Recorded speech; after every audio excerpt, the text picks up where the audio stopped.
On today's show, Kevin Porter Jr.'s time with the Houston Rockets is over. The only question that remains is whether he'll be traded or waived. We'll unpack it all coming up right here at Locked On Rockets. This is Mission Control, Houston. Ignition sequence start. Throw it up to Jalen Green. Sengun here in the short row. Oh my, that's the no-look. Jabari for three and the win. Yeah! Look at Tari, Eason. Here comes Tari. No! T-minus 15 seconds. Guidance is internal. The Houston Rockets select Thompson and Cam Whitmore. One thing I have never done is not made the playoffs, and so we want to take that step here as well.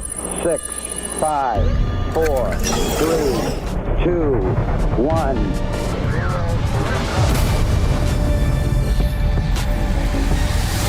What's up, and welcome to another edition of Locked On Rockets, your daily podcast home for everything Houston Rockets basketball. As always, I'm your host, Jackson Gatlin, native Houstonian and credentialed media member. I'm also the host of Locked On NBA Mondays. Be sure to follow along on Twitter at JT Gatlin, and the show, of course, at Locked On Rockets, free and available wherever you listen to your podcasts, including YouTube. Now, today's episode is brought to you by FanDuel Sportsbook, official sportsbook of Locked On. Make every moment more with FanDuel. Right now, new customers can bet $5 and get $200 back in bonus bets guaranteed. Visit FanDuel.com/LockedOn to get started.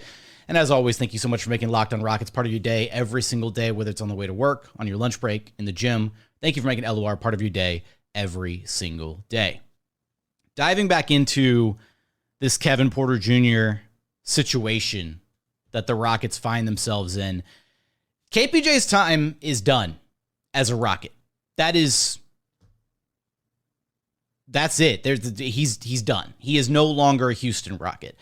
Shams Charania of The Athletic came out late last week discussing the situation, saying that the Houston Rockets are working to trade Kevin Porter Jr. in the wake of his charges of felony assault and strangulation due to an alleged attack on his girlfriend.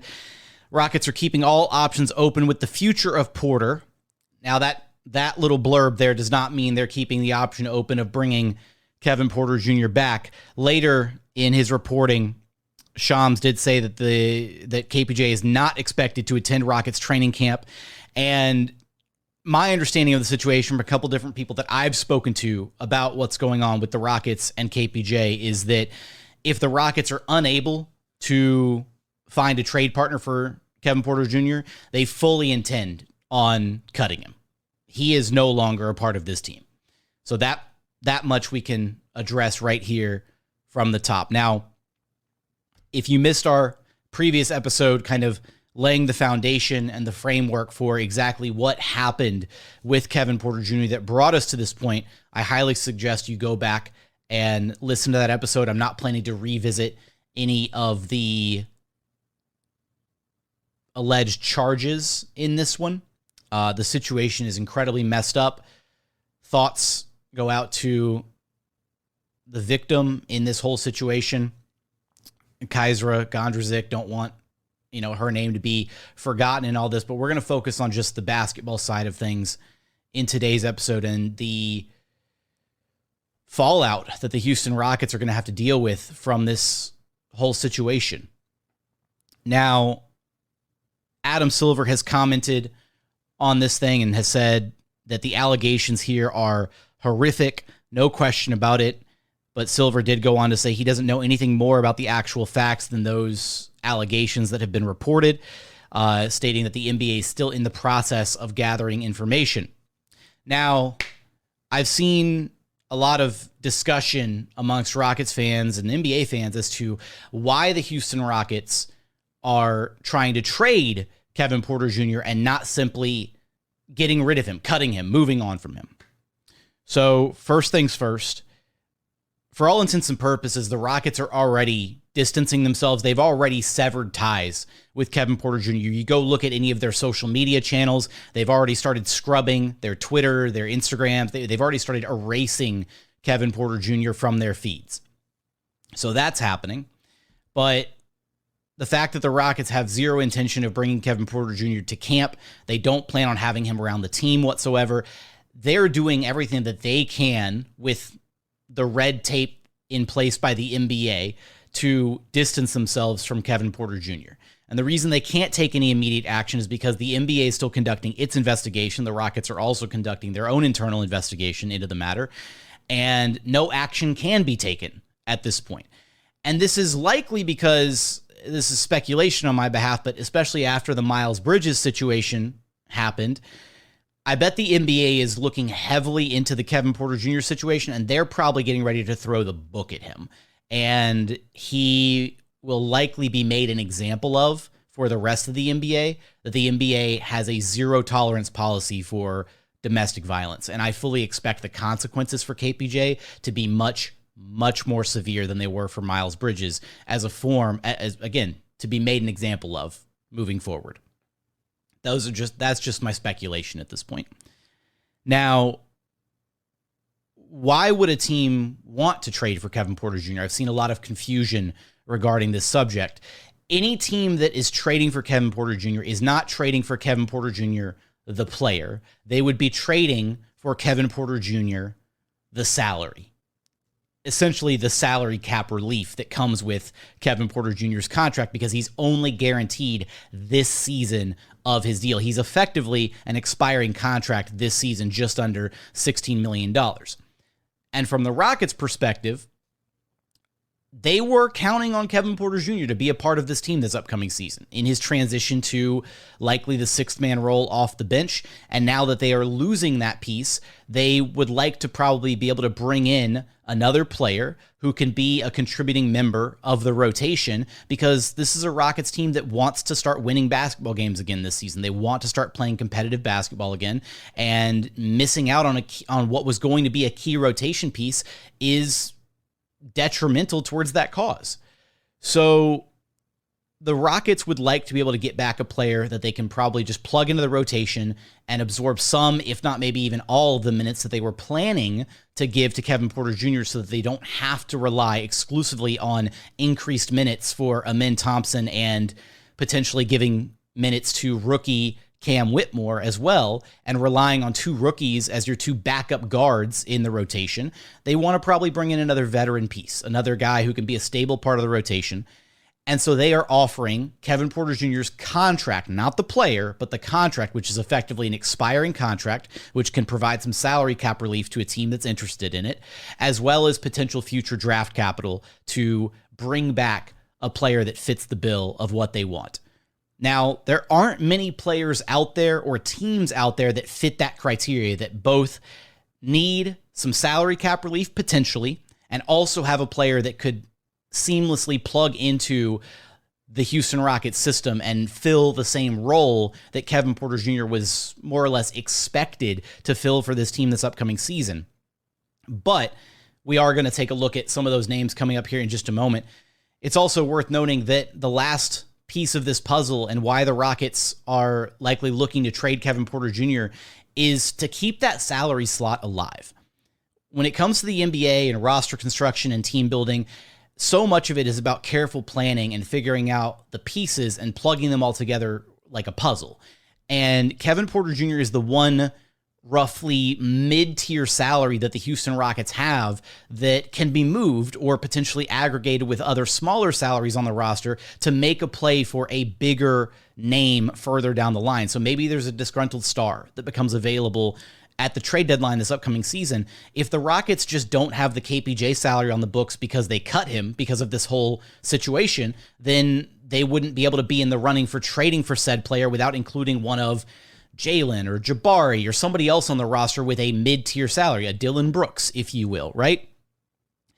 By keeping that salary slot alive with another player whose salary is at least in a similar range to Kevin Porter Jr., then the Rockets could very easily still be in the conversation by packaging that salary with, say, Jae'Sean Tate, Jock Landale, Jeff Green, or any combination thereof to get to the needed salary floor to be able to actually make a play for another big name player, or again, packaging any number of those pieces for an upgrade somewhere else on the roster a little bit further down the line. It's also important to note that the way that Kevin Porter Jr.'s contract was structured, he would have come off the books, or they would have been able to take him off the books this upcoming summer, which is also when Jock Landale and Jeff Green come off the books, as well as Jae'Sean Tate. That's a ton of money that would be expiring coming off the books this upcoming free agency class that the Rockets could effectively have more or less about another max contract's worth of money to play around with this upcoming summer. So for all these reasons, the Rockets don't simply just want to cut Kevin Porter Jr. and lose that slot right now. They'd like to trade him. They'd like to get back a player who they can ideally plug into the rotation, or at the very least, keep that salary slot alive. We're going to talk about what that could look like, some of the potential targets for the Houston Rockets to pursue, as well as what kind of brought us here with the whole Kevin Porter Jr. situation and how much real estate the Rockets gave him as an organization. We're going to get there in just one moment. First, today's episode is brought to you by FanDuel.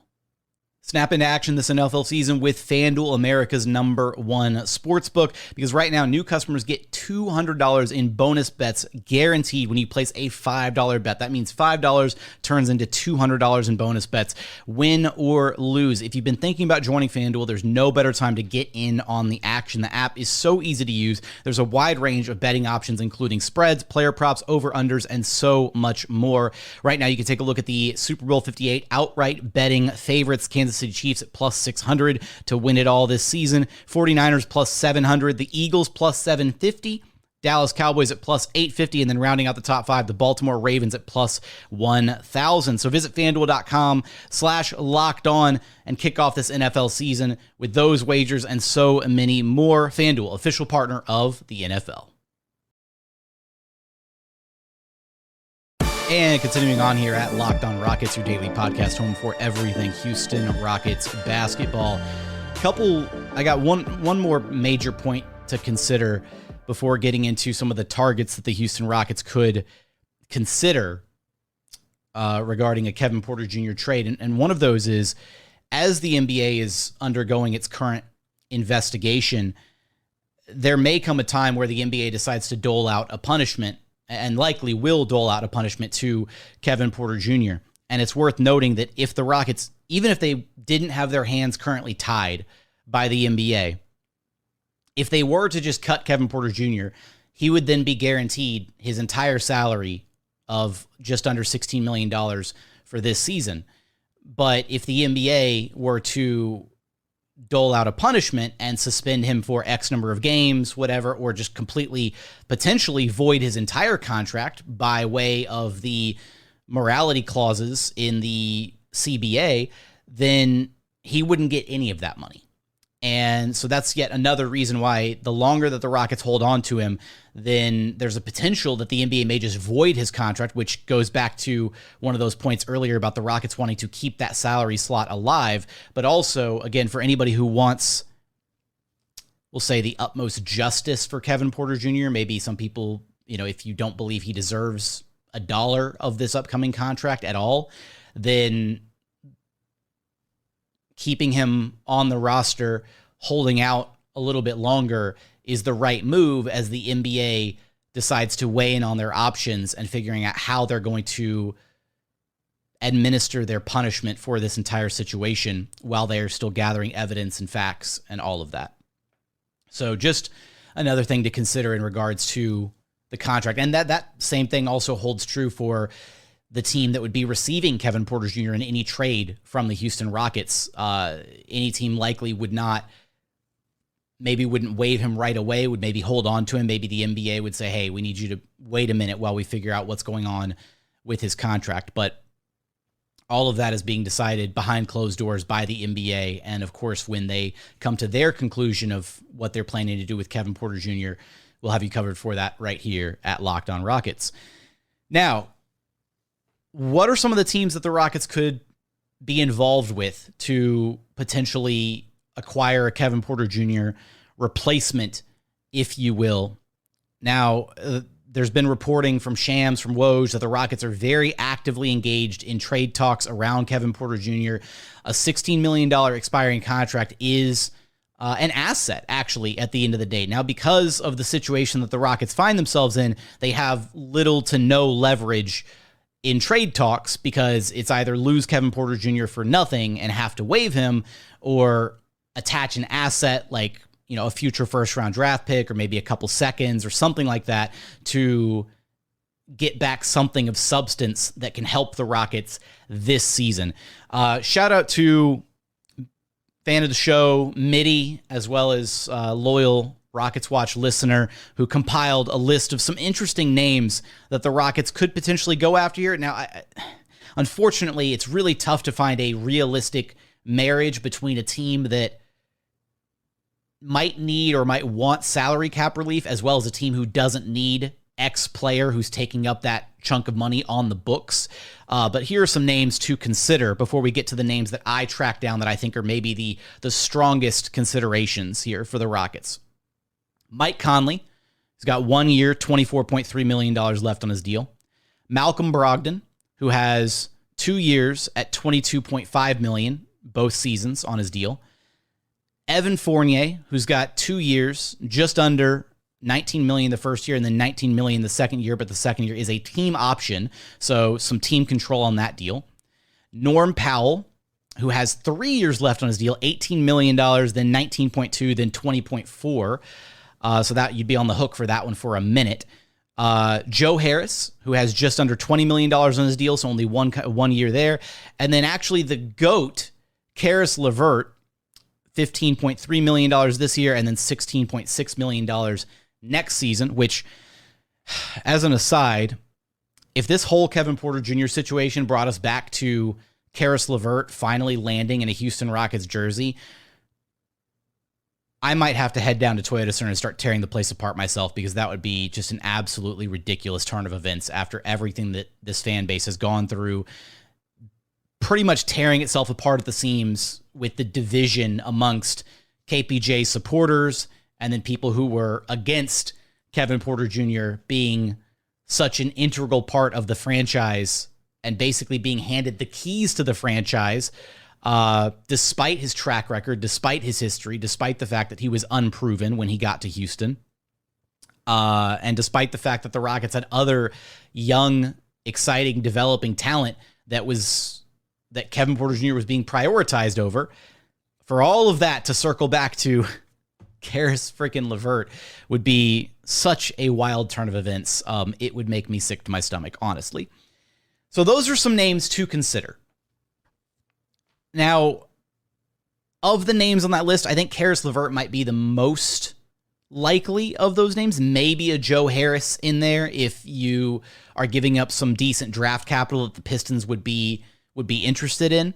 I could see that working both sides, actually, but the Pistons might also actually want to keep Joe Harris, right? Keep the shooting around Cade and Jaden Ivey. I could see them actually wanting to keep him around. It's tough because, again, it's a weird balancing act to try and find a team that has a serviceable role player, but also needs the salary cap relief and or could benefit from some draft capital a little bit further down the line. My first name that is not actually I can't take original credit for this. Shout out to one of our weekly co-hosts, Ben Dubose, who suggested this name on his Twitter feed. Landry Shamet, actually, currently stranded with the Washington Wizards, has 3 years left on his deal, roughly in the $10 to $11 million range. The final year is a team option. And so that would, be a slight reduction from Kevin Porter Jr.'s $16 million salary, but Landry Shamet is exactly the type of player that you'd be able to plug in, give him anywhere from 15 to 20 minutes a night, good shooter, somebody that can help space the floor for guys like Amen Thompson, Alperen Sengun, Jalen Green, and he would slot perfectly into that position. And Washington's kind of in that weird spot where they could really benefit from offloading that contract, getting some salary cap relief, and getting some future draft capital from the Houston Rockets. So I like the Landry Shamet deal. It's not my favorite of the bunch. Actually, I take that back. It is my favorite of the bunch because I think it's probably the best case scenario for the Rockets in what they would have to give up versus the return and being able to have a guy that they can just plug directly into the roster and benefit winning. So I like the Landry Shamet deal. One more that I had that is not as beneficial as Landry Shamet, and this one was mine. I found Lonzo Ball, actually, who is slated to miss this entire season.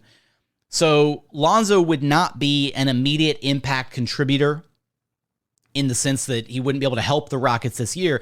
But what would happen is his salary would stay on the books and it would keep that salary slot alive. And he would probably cost the least of any other player of this bunch as far as the draft capital concerned, right? You might have to give up a first-round pick for Landry Shamet or a couple of the other names that I have here to mention in segment 3 that the Rockets could be targeting. But for Lonzo Ball, it would just be salary cap relief for the Bulls. Maybe you include a second or two. He would probably be the cheapest option of all of them. And what it would do for the Rockets is it would, again, keep that salary slot alive to where they could then package him in a future deal to make a play for a different player further down the line. So not quite an impact for this season, unfortunately, but at least something that could be a realistic avenue that makes sense for both the Rockets and the Bulls. Coming up, 2 more names that I want to get to that the Rockets could be considering trading Kevin Porter Jr. for, 2 names that I think make a lot of sense, plus how we found ourselves in this point and the amount of real estate that the Rockets gave to Kevin Porter Jr. throughout his tenure with the Rockets. We're going to get there in just one moment.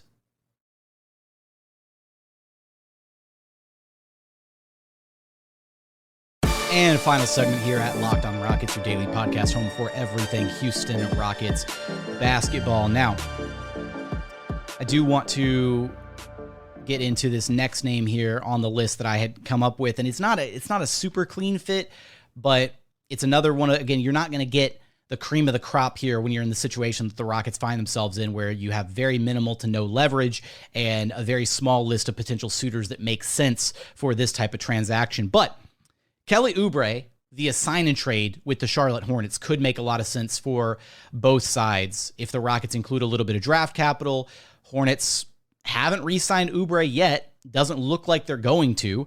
And when you're the Hornets, you're already in a rebuilding situation. Being able to acquire as much draft capital as possible makes a lot of sense. And if you're the Rockets, you get a serviceable role player, a guy who can be some scoring punch off the bench. The problem is he doesn't slot perfectly into that guard role. He's more of a wing type player. But Kelly Oubre, the Rockets could do worse than Kelly Oubre, right? The Rockets would be a better team with Kelly Oubre than they would be if they just didn't have Kelly Oubre. So not the best outcome, also not the worst. A name to potentially monitor here moving forward. And the last name that I came up with as far as realistic targets go was actually Dorian Finney-Smith with the Brooklyn Nets. And I say that because if you shout out to our everydayers. If you're an everydayer, you know exactly where I'm going with this. The Nets picks carry more value to the Brooklyn Nets than they do to any other organization in the NBA because it allows them to control their own destiny. And so if you're the Rockets, you could package Kevin Porter Jr. and the 2024 Brooklyn first-round draft pick for Dorian Finney-Smith. And for the Nets, I think that's an absolute win because then you get to decide if you want to bottom out and tank this season. And for the Rockets, they get a really, really high-level 3-and-D role player. Now, it's unfortunate because the Rockets already seemingly have a surplus of those types of guys. Dillon Brooks, Jae'Sean Tate, Tari Eason, Jabari Smith Jr. Now, some of those guys might be a little light on the 3 part of the 3-and-D type of, player, archetype, whatever. But DFS would be a solid addition for a team that wants to make a significant jump forward this year. And the Rockets could just go from a team that plays a lot of guards to a team that plays a ton of wings and has, a shortened guard rotation because of that. I don't hate the idea. In fact, I think DFS might be my favorite. If I had to rank my 4 suggestions here, I'd go Landry Shamet number 1. I'd go DFS number 2. I'd go Kelly Oubre number 3, and I'd go Lonzo Ball and just getting his contract on the books for the Rockets to keep that salary slot alive as the 4th best of these options. But I am very curious. I want your thoughts in the YouTube comments.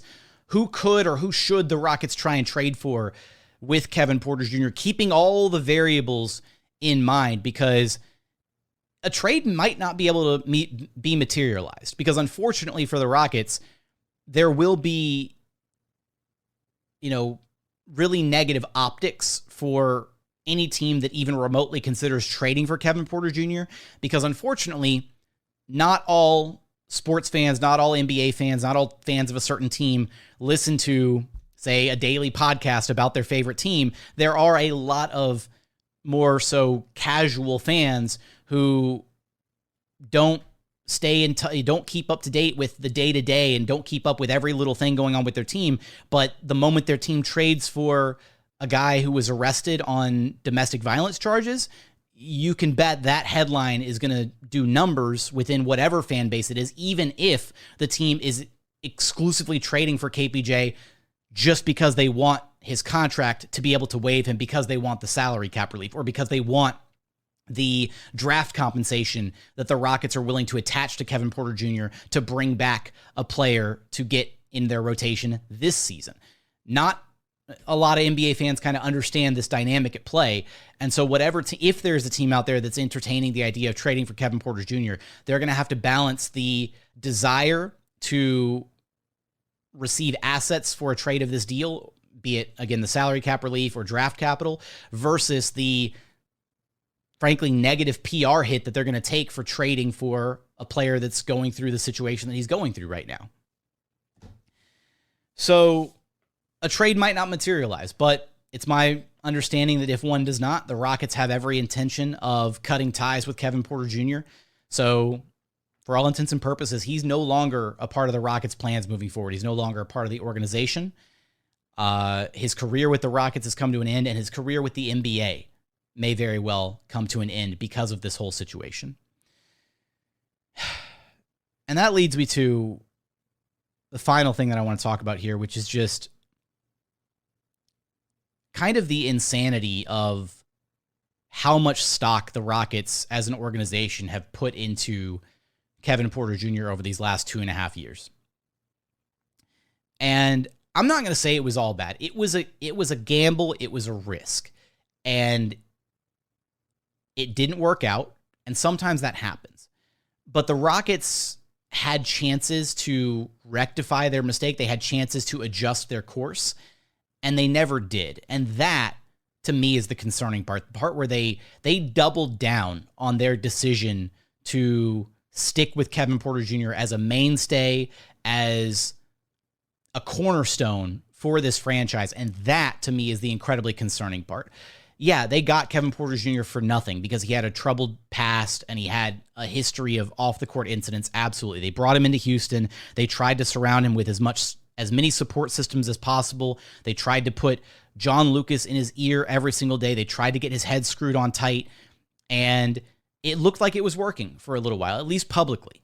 Now, we don't know how much stuff went on behind the scenes. We don't know if there were cover-ups, if there were other incidents, if there's if the floodgates are going to open and we're going to start hearing all sorts of stuff about what happened with Kevin Porter Jr. behind the scenes, stuff that the Rockets kept hidden for these last 2.5 years.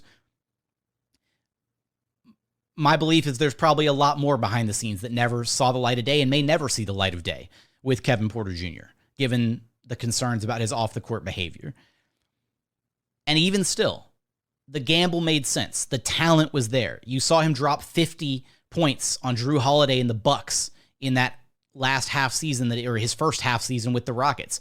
And so the decision to give him the keys to the team, the keys to the offense, and let him run the show to see if he could be the point guard of the future made a ton of sense, right? The idea of a Kevin Porter Jr., Jalen Green backcourt for years to come could have been one of the best backcourts in the NBA. It absolutely could have. And I liked the gamble by the Rockets, and I defended the gamble. I defended the idea of icing John Wall in favor of letting Kevin Porter Jr. run the show.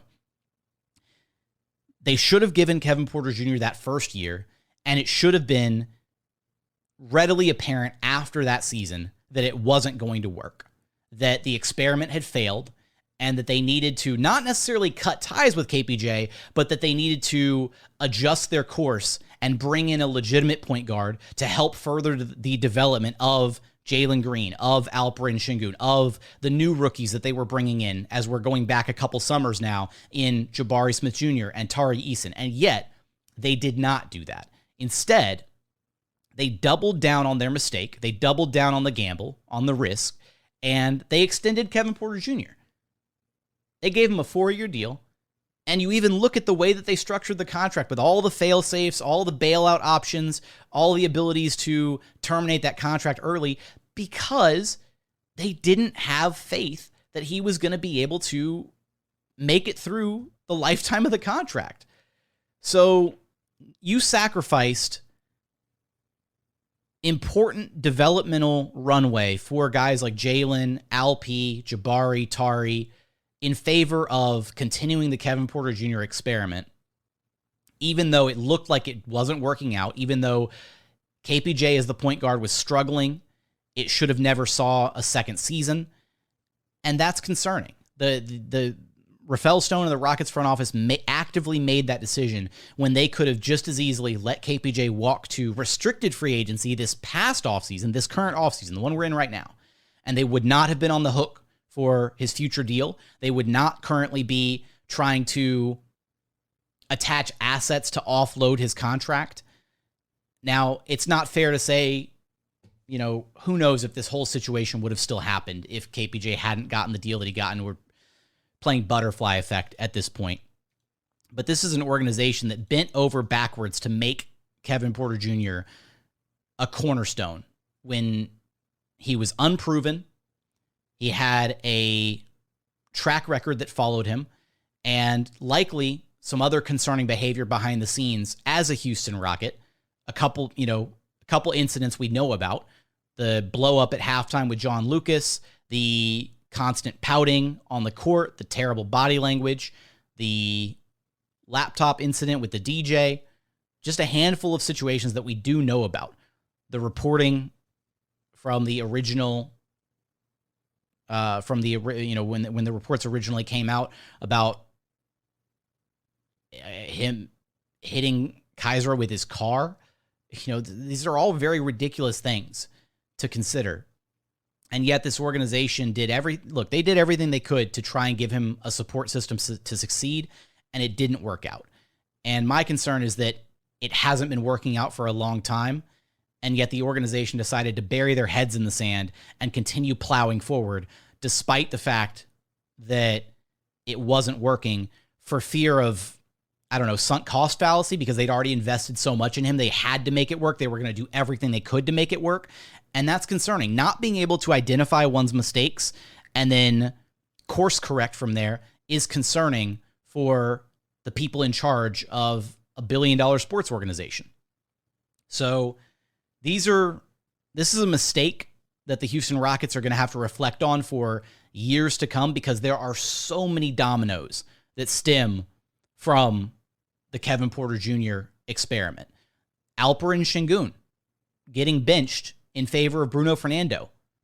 That is a direct result of the KPJ experiment, because Bruno Fernando only benefited one player on the roster, and that was Kevin Porter Jr. KPJ could throw lobs to Bruno. That's why he got the start over Alperen Sengun. And only by falling ass backwards into it were the Rockets then forced to go back to starting Alperen Sengun because of Bruno Fernando's injury. Just like later in the season when KPJ got injured and they were forced to give more usage to Jalen Green and Alperen Sengun, they fell kind of backwards into that. And now they've gotten into another situation where, due to what happened with Kevin Porter Jr., he's no longer going to be a part of the team moving forward. And when you look at how this next season plays out and the role that Amin Thompson has on the bench, his role running that second unit is now exclusively his. He doesn't have to share that responsibility with Kevin Porter Jr. And that might be yet another circumstance where it wasn't the Rockets' choice to in how the situation was going to play out, but the situation is playing out this way, and it might be really beneficial to Amin Thompson that he doesn't have to share the backcourt with KPJ, that he gets to run the second unit exclusively by himself, rather than having to potentially, cede his touches to Big Brother in KPJ, similar to how we've seen Jalen Green do these last couple years, where it seems like Jalen defers a bit too much to Kevin when they're on the floor together. So the Rockets have options with KPJ. It'll be interesting to see what they ultimately do with his contract. It'll be interesting to see what level of punishment the NBA deems worthy. And of course, we'll have you covered for all of that right here at Locked On Rockets. But as always, thank you so much for checking out the show. If you haven't done so yet, please consider subscribing wherever you listen to your podcasts, Apple, Spotify, Google, the Odyssey app. Free and available on all podcast platforms. We're also available on YouTube. Just go to YouTube, search Locked On Rockets. Be sure to like, comment, and subscribe. But as always, thank you so much for watching. Thank you so much for listening. And we look forward to having you back right here at Locked On Rockets, your daily podcast home for everything Houston Rockets basketball.